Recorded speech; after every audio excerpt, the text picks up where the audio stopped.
자, 오늘 말씀 보겠습니다. 마태복음 말씀 7장 28절 29절입니다. 자, 함께 봉독합시다. 예수께서 이 말씀을 마치심에 무리들이 그의 가르치심에 놀라니 이는 그 가르치시는 것이 권위 있는 자와 같고 그들의 서기관들과 같이 아니함일러라. 아멘. 자, 이제 오늘 본문 다시 한번 보겠습니다. 이제 28절에 보니까 뭔진 모르겠지만 누가 있어요? 예수님께서 계셨어요. 예수님은 어떤 말씀을 마쳤습니다. 자, 마치고 나니까 말을 하는 사람들이 있고 놀라는 사람이 있었습니다. 누굽니까? 무리들이 있었죠. 자, 근데 이 무리의 정체는 어떤 사람들일까요? 이 무리의 정체, 어떤 사람들?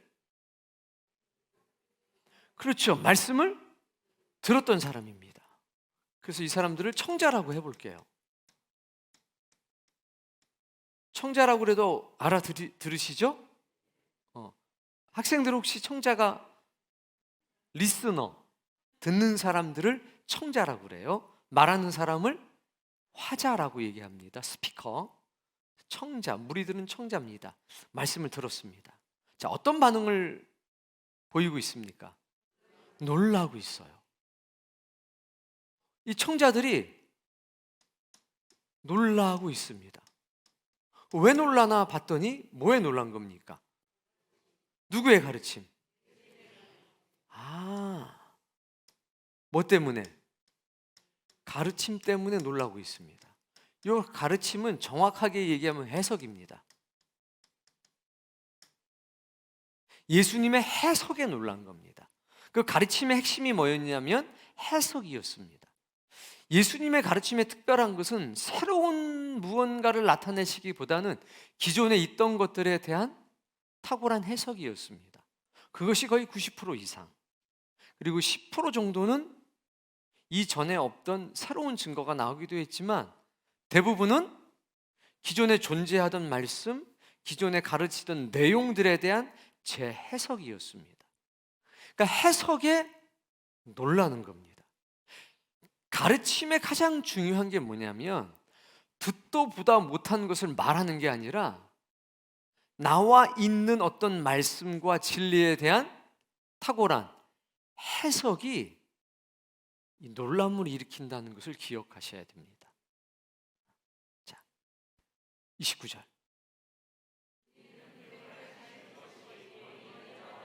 근데 예수님의 해석에는 뭐가 있었냐? 권위가 있었어요. 권위가 있었고 또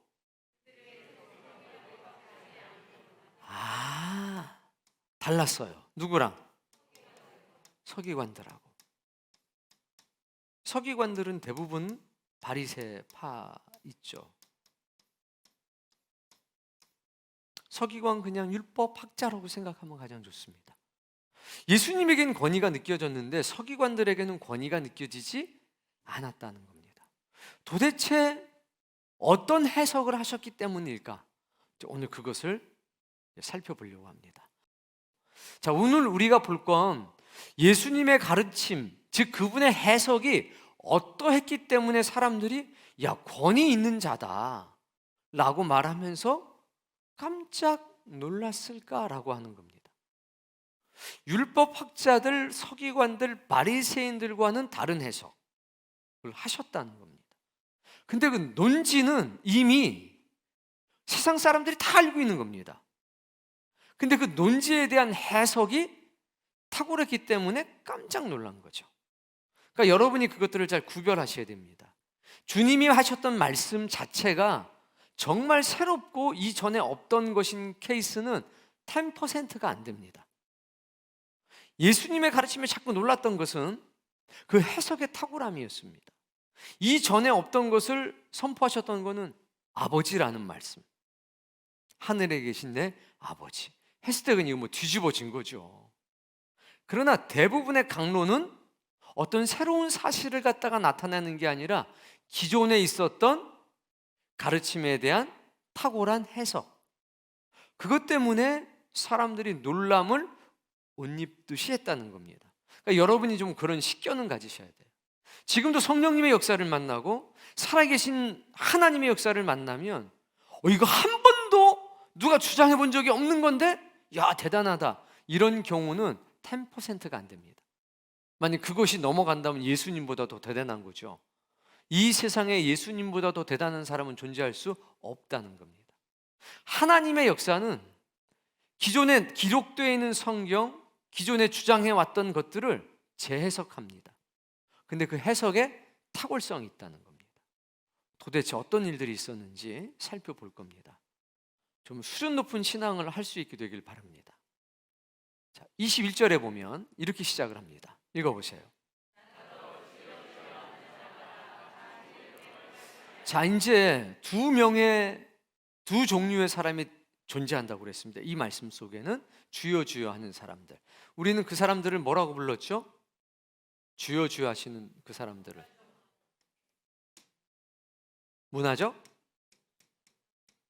종교인 혹은 기독교인, 이때 종교는 뭐 기독교밖에 없었으니까 문화적 기독교인, 그리고 이쪽에는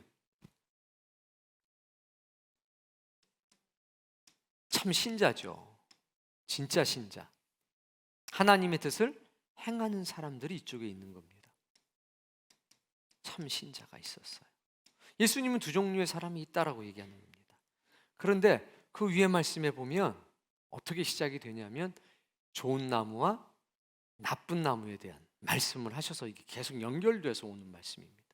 그러니까 문화적 기독교인들은 어떤 상태라고 얘기하는 거냐면 나쁜 나무라고 하는 거고, 여기 참신자는 좋은 나무라고 하는 거예요.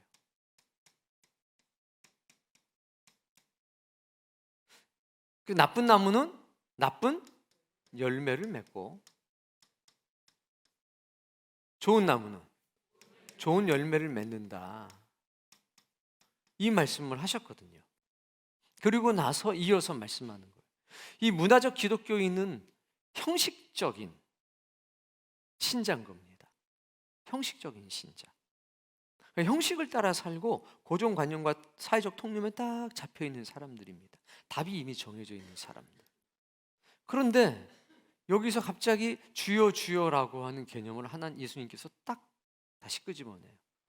그 뒤에 홍수가 나는 모래 위에 집 지은 사람하고 반석 위에 집을 지은 사람이 나타납니다. 마찬가지로 모래 위에 집을 지은 사람, 이쪽, 그리고 반석 위에 집을 지은 사람도 이쪽, 이 라인인 거예요. 예수님께서 쭉 이렇게 얘기한 겁니다. 그랬더니 나쁜 나무에 대한 설명, 좋은 나무에 대한 설명, 그리고 이 문화적인 기독교인, 종교인들에 대한 설명, 참 신자에 대한 설명, 모래 위에 집을 지은 사람, 그리고 반석 위에 집을 지은 사람이라고 하는 비유로 해석을 하니까 누가 구원받은 신자겠느냐라고 하는 것에 대해서 깜짝 놀란 겁니다. 너무 놀래버린 겁니다. 왜? 그 해석이 탁월했기 때문입니다. 그러니까 예수님께서 이 해석을 할 때는 비유를 들었어요. 나무로 비유를 드렸죠. 열매로 그 나무를 아는 거다. 그러더니 주여 주여 하나님 하나님 그 하는 사람들 이야기, 그리고 심지어는 집 짓는 사람들의 비유를 통해 가지고 해석을 하시는데 이게 너무 탁월했던 겁니다. 오늘 여러분이 그 탁월성을 경험하면 여러분도 참신자가 되는 거고, 실컷 했더니 모르겠다 나는 잘 어려워서 이러면 여러분 인생을 한번 되돌아보셔야 됩니다. 어떤 게 탁월했는지 지금부터 살펴볼 겁니다. 이거 너무 유명한 거죠. 그러니까 나쁜 신자가 있고 좋은 신자가 있는 겁니다. 참 신자가 있고 가짜 신자가 있는 겁니다. 예수님은 그 얘기를 이렇게도 말씀하셨다가 저렇게도 말씀하셨다가 하는 겁니다. 오늘 나는 어느 편에 속해 있는지, 나 어느 편을 지향하고 살아가고 있는지를 한번 보셔야 됩니다. 자, 21절 다시 한번.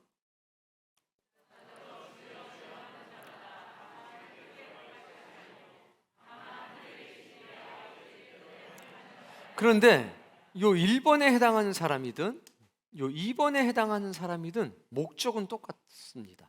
표면적으로 천국에 대한 소망이 있습니다. 예수님께서 너희가 성경에서 영생을 얻는 줄로 생각하고 성경을 상고 묵상하고 있다라고 말씀하셨습니다. 그러나 이 성경이 나에 대해서 증언하고 있다는 것을 너희가 모른다라고 했습니다. 그러니까 모든 믿는 자는 문화적 기독교인이 참 신자든지 간에 천국에 대한 소망이 있다는 거고, 종교 사회였던 예수 그리스도의 그 시대에는 이게 더 거룩한 열망이 있었다는 겁니다. 누구나 다 일평생 마지막 소원이 뭐냐? 최고의 소망이 뭐냐? 천국 가는 거, 하나님 나라 가는 거였습니다. 다 그걸 갖고 사는 겁니다. 그런데 하나님은 갈린 거다. 두 종류의 사람이 있다고 얘기를 한 겁니다. 근데 이 사람들은 어떻게 생각했냐면 우리는 전부 천국 간다라고 생각했습니다. 그래서 넌 이런 조건에 해당되면 못 가. 속가내는 작업을 했습니다. 너는 저주받은 사람이지, 장애가 있지, 그럼 너 하나님 나라 못 가. 너는 죄를 졌지, 너는 하나님 나라 못 가. 이렇게 사람들을 앞에다 놓고 하나님이 주신 말씀을 가지고 속가내는 작업을 했습니다. 너는 못 가, 너는 못 가, 너는 못 가. 기본적으로 다 간다는 전제 아래서 못 가는 사람들을 어떻게 했느냐? 속가냈습니다. 근데 예수님은 그렇게 하지 않았습니다. 예수님은 속가낸 게 아니라 우리가 하나님의 사람인데 잘 생각해봐. 어떻게 해야 하나님 나라 갈 수 있을지 얘기해 줄게. 그래서 하나님 나라에 갈 수 있는 조건들을 말씀하기 시작했던 겁니다. 그리고 못 가는 사람들은 어떤 이유에서 못 가는지를 말씀하기 시작했습니다. 그 해석 때문에 놀란 겁니다. 바리새인들은 간단했습니다. 죄 졌네? 넌 못 가. 너 장애가 있네? 저주받은 사람인데? 넌 못 가. 넌 가난하네? 넌 못 가. 간단합니다. 그냥 못 가. 못 가. 못 가. 항상 말씀을 들을 때마다 두려웠습니다. 왜? 걸리니까. 내가 혹시 저게 걸리면 어떡하지? 그냥 하나님의 아들이거든요. 태어날 때부터 마땅히 그냥 갈 거라고 생각했는데 서기관들과 바리새인이 등장해서 하나님 말씀 해석하기 시작하면 난 못 가겠는데? 난 못 가겠는데? 난 못 가겠는데? 소망이 생기는 게 아니라 자꾸 절망에 빠지게 되는 경우가 많았다는 겁니다. 그래서 우기기 시작합니다. 지식의 열쇠를 가지고 천국의 문을 여는 게 아니라 지옥의 문을 열기 시작했다는 겁니다. 예수님은 그렇지 않았다는 거죠. 이렇게 하면 갈 수 있어. 근데 너희가 이렇게 살면 갈 수 없어. 자, 선택해야 되겠지? 주님은 우리에게 선택해 주셨어요. 지식을 준 다음에, 가치관을 심어준 다음에, 기준을 던져준 다음에, 자, 이제 네가 선택해. 너는 생명의 길을 선택할 수도 있고 너는 멸망의 길을 선택할 수도 있어. 생명의 길은 너무 좁아. 네가 깎이고 네가 다듬어지고 네가 변화해야 될 게 너무 많아. 근데 멸망의 길은 그런 걸 요구하지 않아. 그래 넓어. 자, 넌 어떤 길을 선택할 거야? 지금 당장 편안한 걸 선택할 거니? 아니면 그 끝에 가서 얻을 수 있는 완전한 평화를 넌 선택할 거니? 넌 어떤 것을 선택하고 싶어? 이게 주님의 화법이고 주님의 해석이었습니다. 거기에 놀란 거예요. 왜? 이 사람들은 한 번도 그렇게 해석해 준 적이 없기 때문에. 바리새인들에 의해서, 서기관들에 의해서 정죄당하고 내가 하나님 나라에서 제외당한다. 그러니까 바리새인 보고 서기관 보고 무서웠다는 겁니다. 저 입에서 어떤 말이 나올까 할 때 은혜를 기대할 수가 없었습니다. 너 이런 죄 졌네? 이건 잘못된 건데? 하나님 나라에서 제화해지는 상황만 말씀을 펼 때마다 반복돼 왔다는 겁니다. 그리고 점점점 무능해지고 점점점 무지해지고 소망이 사라지는 그런 현실이었는데 예수님이 딱 등장해서는 그렇지 않았어요. 이렇게 하면 사는구나. 이렇게 하면 죽는구나. 이제 하나님께서 우리 앞에 두 가지 길을 두셨구나. 그리고 나에게 선택하라고 말씀하시는구나. 이게 지금의 입장에서 남은 것도 아닌 것 같아도 2000년 전에는 아니었다는 겁니다. 이게 공감이 되실까요? 놀랬어요. 근데 오늘날도 마찬가지입니다. 관념적으로 믿는 사람들은 교회 다니면 천국 간다. 이스라엘 사람으로 내가 태어났기 때문에 하나님은 우리의 아버지고 우리의 유일하신 신이다. 우리는 간다. 근데 내면으로는 안 그렇다는 겁니다. 하나님의 말씀에 대한 올바른 정립이 안 돼 있으면 잘못된 명제가 아니죠. 당연히 좋은 명제임에도 불구하고 이런 상황이 되면 하나님에 대한 무지가 우리를 엉뚱한 길로 인도해 갈 수도 있다는 겁니다. 문화적 종교인, 문화적 기독교인이 되면 하나님의 존재는 인지하지만 하나님의 뜻대로 살아가는 방법을 잘 모르게 된다는 겁니다. 근데 주님은 하나님의 뜻대로 살아갈 수 있는 방법들을 말씀해 주고 있는 겁니다. 그 전에는 이 사람들 탓을 했습니다. 그리고 예나 지금이나 하나님의 말씀은 일반 사람들이 해석할 수 없다라고 하는 사고. 뭐라고 쓰여 있는지 모르니까, 확인할 길이 없으니까 배운 사람들만이 알 수 있는 전유물이었는데 예수님이 이것을 확장시킨 거잖아요. 절름발이한테도, 눈먼 장님한테도, 문둥병 환자한테도, 나병 환자한테도 이것을 개방을 했습니다. 내가 막지 마라. 말씀 들으러 오는 사람을 막지 마라. 어린아이를 막지를 마라. 가난한 사람을 막지를 마라. 부자를 막지를 마라. 누구든지 와서 말씀을 듣고 스스로 선택하게 해라. 이게 예수 그리스도를 통해서 우리에게 비춰진 생명의 길입니다. 여러분 그 은혜를 마음껏 누렸으면 좋겠습니다. 자, 22절.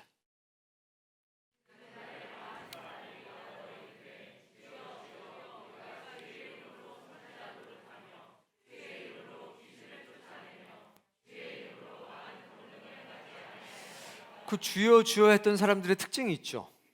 열심이 있었나요? 없었나요? 있었어요. 열심히 있었는데 결과는 어떻게 됐습니까? 23절.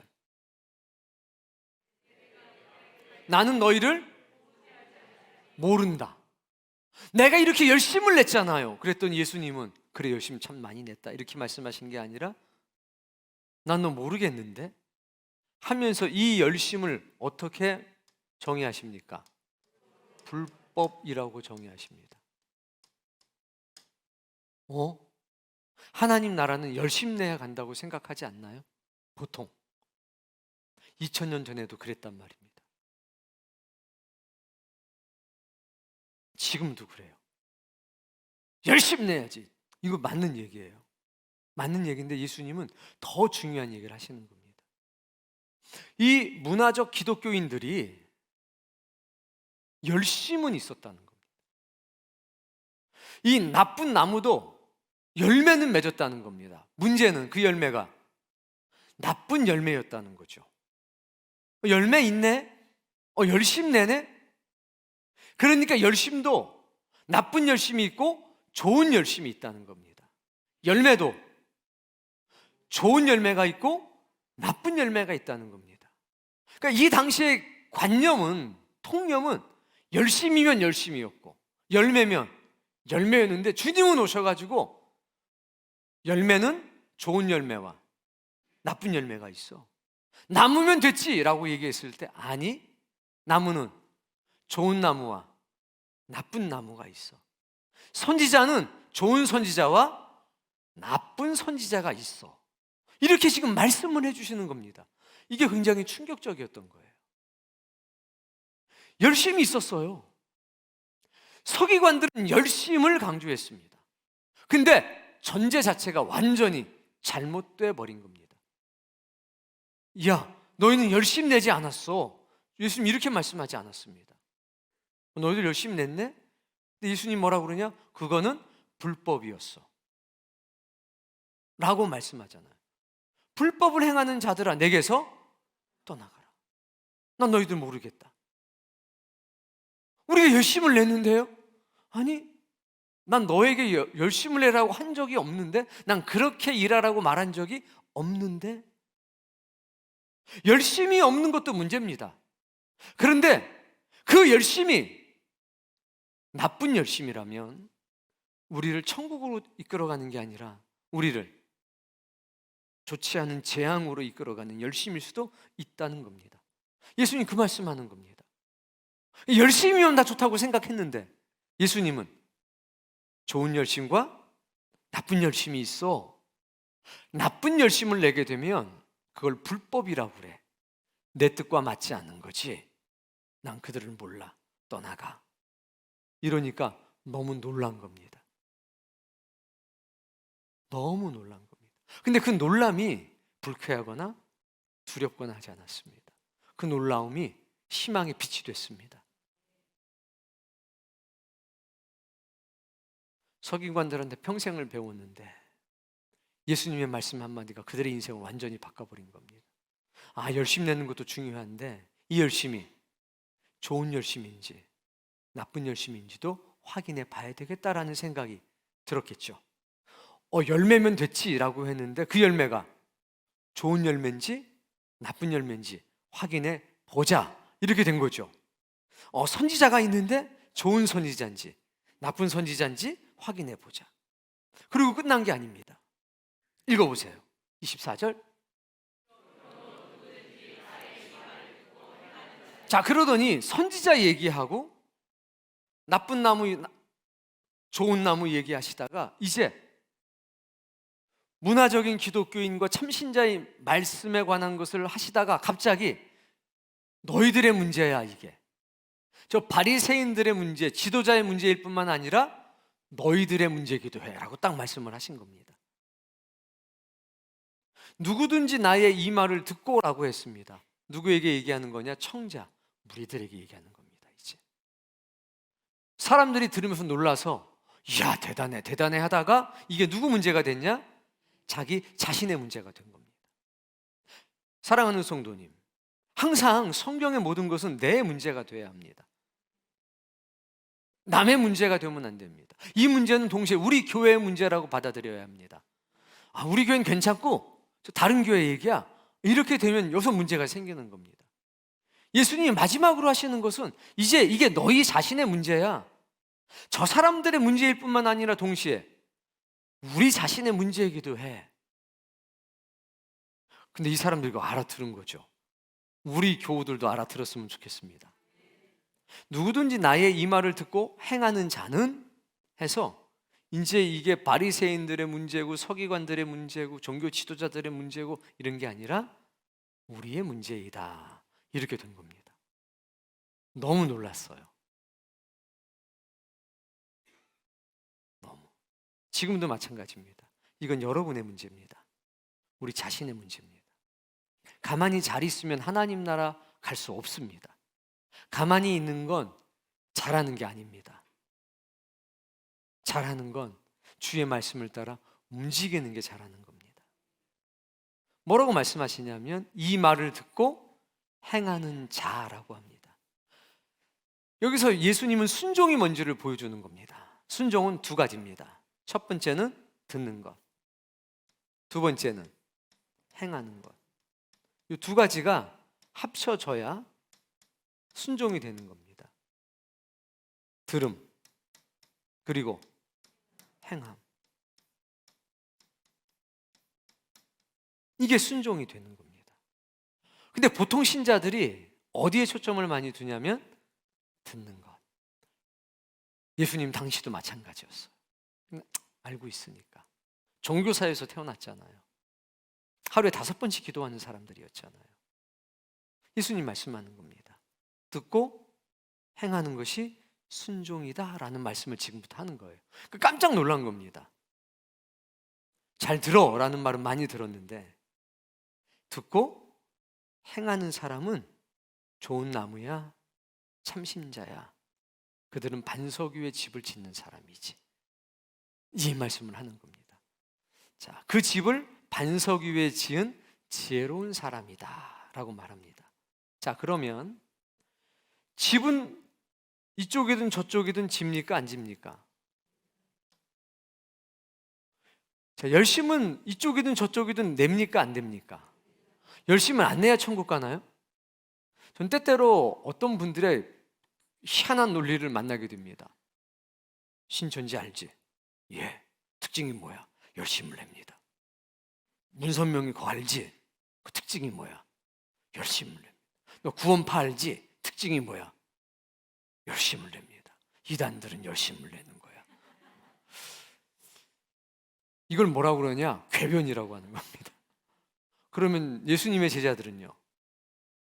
진짜 교회는요? 근데 이 말의 뉘앙스를 계속 따라가다 보면, 그러니까 우리는 열심을 안 내는 게 안전한 줄로 알아. 아멘입니까? 이렇게 되는 거예요, 이게.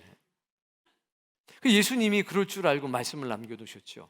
너희의 열심이 저 바리새인들보다 못하다면, 이 문화적 기독교인들보다 못하다면 결단코 천국에 들어갈 수 없을 것이다. 열심은 기본입니다. 근데 이 열심이 올바라야 된다는 겁니다. 좋은 열심이 되어야 되는 겁니다. 막 술 먹는데 열심을 내요.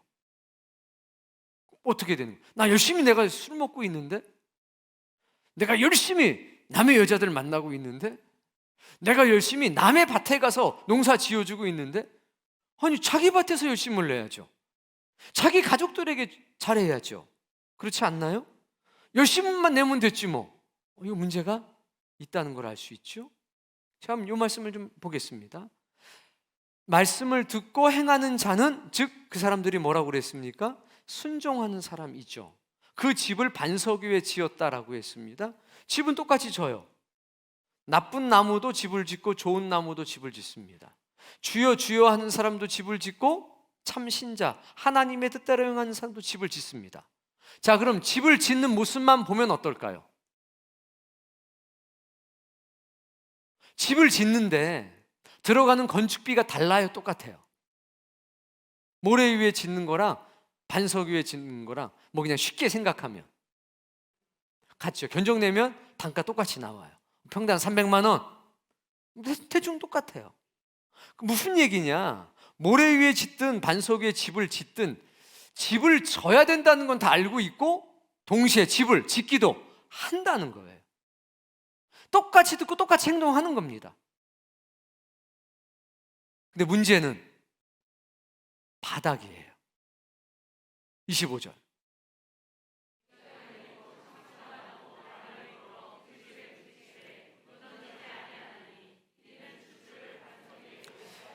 자, 근데 반석 위에 짐을 짓게 되면 환난과 시련이 찾아왔을 때에 이 집이 무너지지 않는다라는 겁니다. 26절. 자, 순종의 반대는 뭐냐면 불순종이죠. 그런데 예수님이 말씀하시는 겁니다. 이게 불순종인데, 자, 불순종의 특징 듣습니까? 안 듣습니까?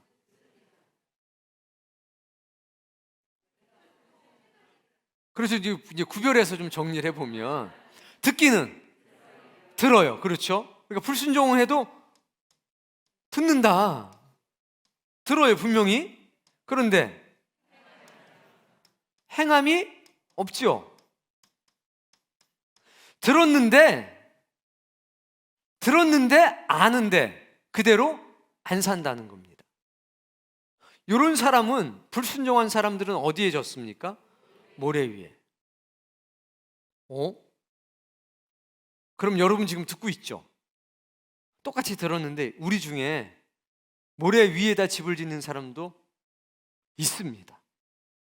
근데 이걸 누가 가서 여기 울타리 가장이 가서, 집사님은 믿음이 약하니까 모래 위에 쳐. 집사님 믿음이 좋으니까 반석 위에 쳐. 알겠지? 이렇게 정해주나요? 그러면요, 누가 결정하는 겁니까? 내가 결정하는 거죠. 예수님이 여기다 지라고 그러는 것도 아니죠. 내가 짓는 거예요. 근데 사람들은 이렇게 얘기합니다. 집을 짓는 게 중요하다고. 맞습니다. 집을 짓는 건 중요한 겁니다. 근데 예수님은 놓치는 신자들에게 얘기하는 겁니다. 집 짓는 거 중요하지, 당연히. 그런데 세월이 흘러보면 알아. 어려움이 닥쳐보면 알아. 집은 너도 짓고 나도 져야 돼. 그건 다 져야 돼. 그런데 어떤 사람은 뭐가 잘못됐다는 겁니까? 터. 뭐요? 터. 집터가 잘못됐다고 얘기하는 겁니다. 똑같이 열심히 내고 있습니다. 뭐가 잘못됐다는 거예요? 그 처음 그것을 하게 된 이유가 잘못된 겁니다. 그 시작이 무엇이냐는 겁니다. 27절.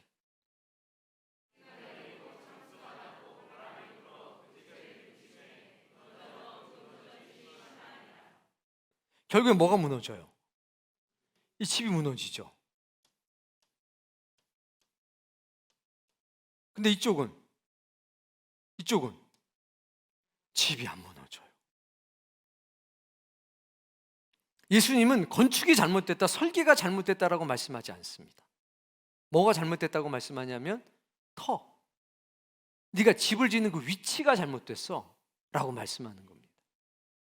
그럼 여기 등장인물로 보면, 자, 우리 이제 이런 생각을 해요. 야, 나는 예수님 편이야.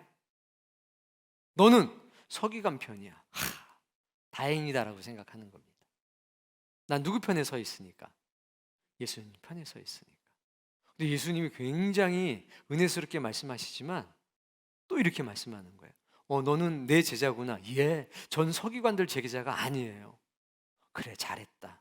그런데 내 제자들 중에서, 내 말을 듣는 사람들 중에서도 모래 위에 집을 짓는 사람이 있어 라고 말씀을 하시는 겁니다.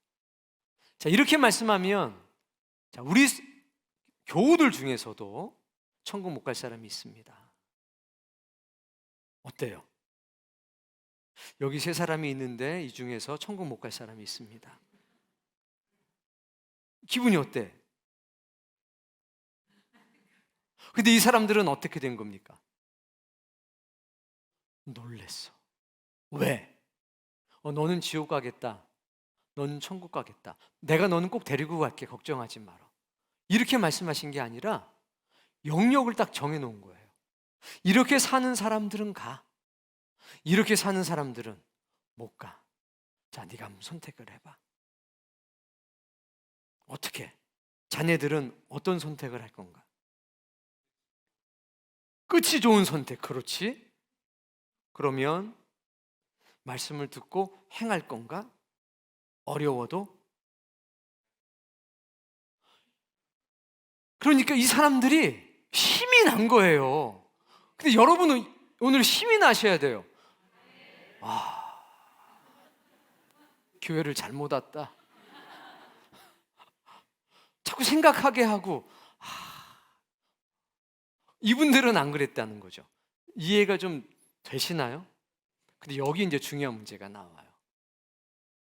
자, 들었는데, 똑같이 들었는데 이쪽은 행하지 않았습니다. 불순종했고, 이쪽은 행했습니다. 순종했습니다. 자, 그러면 왜 똑같이 들었는데 행동이 다를까요? 행동을 안 했다는 게 아닙니다. 똑같이 들었는데 다른 행동을 했습니다.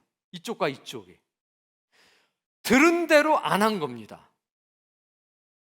행동을 안 했으면 표가 났겠죠. 여기 보세요. 열심 있습니까? 없습니까? 자, 여러분에게 물을게요. 여러분 열심히 있습니까? 없습니까? 그래도 있습니다 하는 사람들은 어느 정도 자신감이 있는 거죠. 옆에 사람 얼굴 보면서 있다가 한번 얘기해 보세요. 갑자기 조용한데? 그러니까 열심도 있고 행동은 있어요. 아무것도 안 했다는 얘기가 아닙니다. 새벽기도 나왔고 전도 활동 나갔고 다 한 거예요. 다 나름대로 다 열심히 했는데 예수님은 들은 대로 안 했다는 겁니다.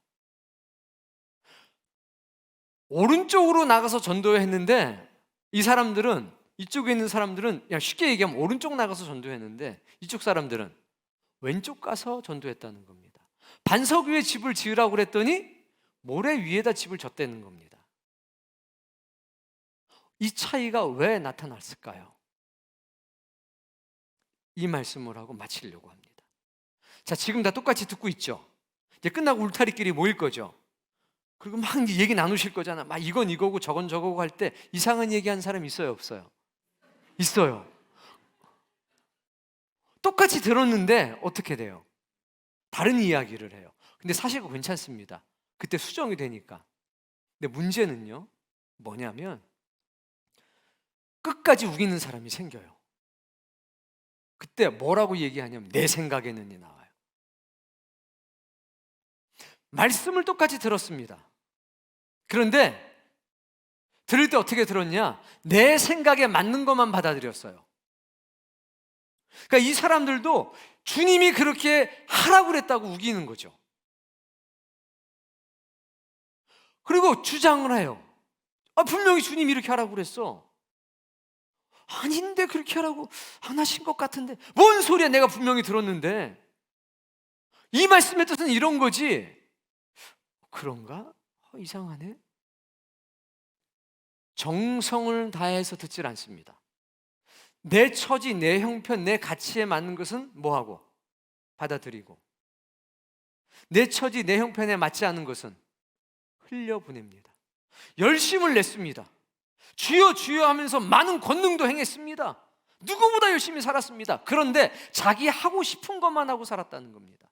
하나님의 뜻을 성취하는 게 아니라 주여 어디든지 원하시면 제가 가겠습니다, 이거 해야 되는데 주님 이건 안 되고요, 이런 거 좋겠어요. 정해놓고 기도해요. 주여 응답해 주시옵소서. 아무리 따르게 응답해도 그 응답은 들리질 않겠죠, 당연히. 다 내려놓고 하나님의 뜻이라면 어디든지 가겠습니다. 근데 내가 정해놓고 주여 이 자리로 임재해 주시옵소서, 주님이 어디든 임재하시면 제가 그리로 가겠습니다, 이게 신앙인의 가장 기본적인 건데 들을 때부터 태도가 잘못됐어요. 정해놓고 들어요. 저 사랑이 없어. 이 교리가 아니야 저거는. 이렇게 듣는 거예요. 자기한테 맞는 것만 받아들이는 거죠. 말은 잘하네. 젊은이가 아주 대단한데? 이렇게 듣는 거예요. 이건 좀 쓸만한데? 그런 것만 기억에 남는 겁니다. 그래서 행하지 못하는 이유는 이때부터 문제가 된 거예요. 똑같이 그 자리에 앉아 듣는데 뭐가 달랐냐? 한 사람은 아브라함처럼 들었습니다. 그분의 주권을 인정하고 나는 주의 종입니다, 뭐라고 말씀하시든지 즉각적으로 그대로 살아갈게요. 하나님, 나의 연약함을 도와주십시오. 그 마음으로 들어야 합니다. 오늘 성경은 우리에게 그 모습을 보여주고 있는 겁니다. 여러분, 우리의 삶이 그렇게 됐으면 좋겠습니다. 하나님의 택함의 역사라고 하는 것은 너 구원 받기로 돼 있고 너는 아니야, 넌 아무리 노력해도 안 돼, 이게 예정론이 아닙니다. 성경의 예정론이라고 하는 것은 이 자리로 오면 살아, 저 자리로 가면 죽어, 반석 위로 모이면 살아, 모래 위에 모이면 죽어, 이게 예정되어 있는 겁니다. 우리는 그 자리에 딱 서가지고 반석을 선택할 수도 있고 또 모래를 선택할 수도 있습니다. 자, 나쁜 열매를 맺으면 죽어, 좋은 열매를 맺으면 넌 살아. 나는 너희가 좋은 열매를 맺겠다고 그럼 너희를 도와줄 거야. 내가 성령님을 보낼 거고 돕는 천사들을 보내서 도와줄 거야. 그러면 반대편을 선택하게 되면 누가 돕는지 아십니까? 마귀가 힘을 다해서 도와줍니다. 예수님도 내가 세상 끝날까지 너와 함께 할게, 하나님의 사역자들을 돕습니다. 근데 마귀도 똑같은 얘기합니다. 내용은 똑같아요. 아무개야, 내가 너를 세상 끝날까지 너와 함께 할 것이다. 마귀도 똑같아요. 근데 끝이 달라. 한쪽은 예수님과 함께 천국으로 가는 거고 한쪽은 마귀와 함께 지옥으로 가는 거죠. 그래서 예수님은 그 얘기를 하는 겁니다. 선택은 항상 누구에게 하라고 하는 겁니까? 우리 각자에게 하라고 하는 겁니다. 제가 좋은 목사님이 될 수도 있고 나쁜 목사님이 될 수 있습니다. 마찬가지로 여러분도 좋은 신자가 될 수 있고 나쁜 신자가 될 수도 있습니다. 근데 예수님은 이렇게 좋은 이쪽 편에 쓸 수 있도록 말씀을 남겨두셨습니다. 그리고 이쪽 편에 대해서도 말씀해 주고 계십니다. 그리고 선택하라고 하는 겁니다. 이쪽을 선택할 건지 저쪽을 선택할 건지 너희에게 달렸어 라고 이렇게 말씀을 하는 겁니다. 우리가 모든 것을 선택할 수 있고 조건을 만들 수 있는 건 아닙니다. 주님이 만들어 주십니다. 그리고 우리에게 선택하라고 말씀하시는 겁니다. 오늘 여러분과 여러분의 가족을 위해서 좋은 선택을 하기를 바랍니다. 그래서 깜짝 놀란 겁니다. 무리들이. 전 정말 대단한 게 이걸 알아들었다는 게 너무 놀라워요. 놀랐대잖아요. 여러분 그 시대에 있었으면 놀랐을까요?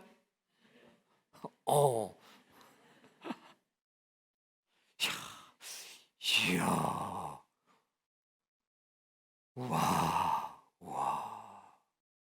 이야.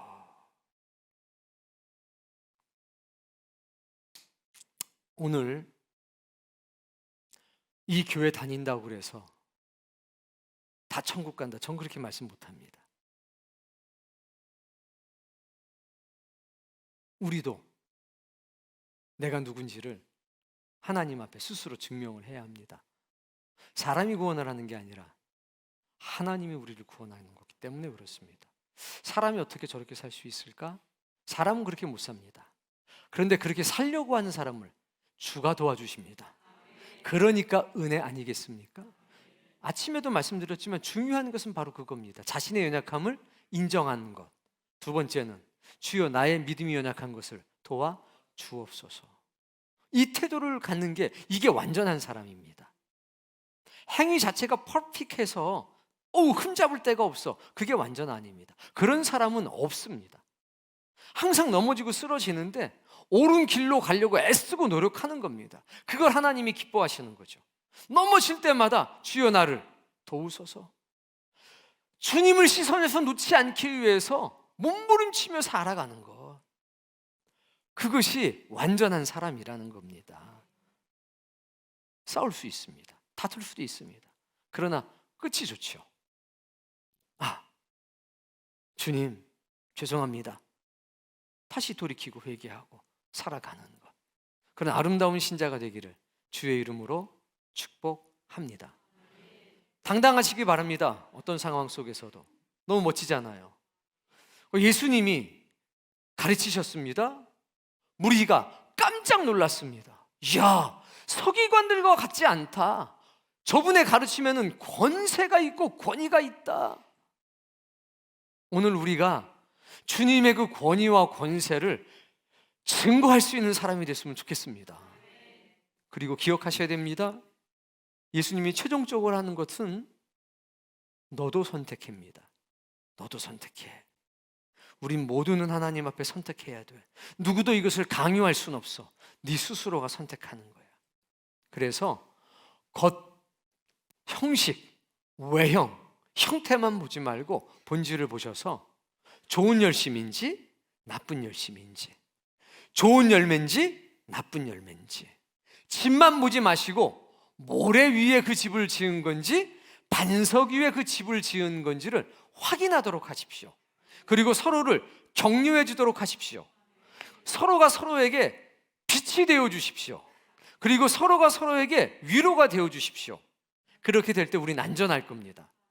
그렇게 될 때 이 교회는 믿음에서 믿음으로 자라날 수 있는 교회가 될 것이고 은혜에서 은혜로 더 부유해지고 풍성한 그런 교회가 될 줄로 믿습니다.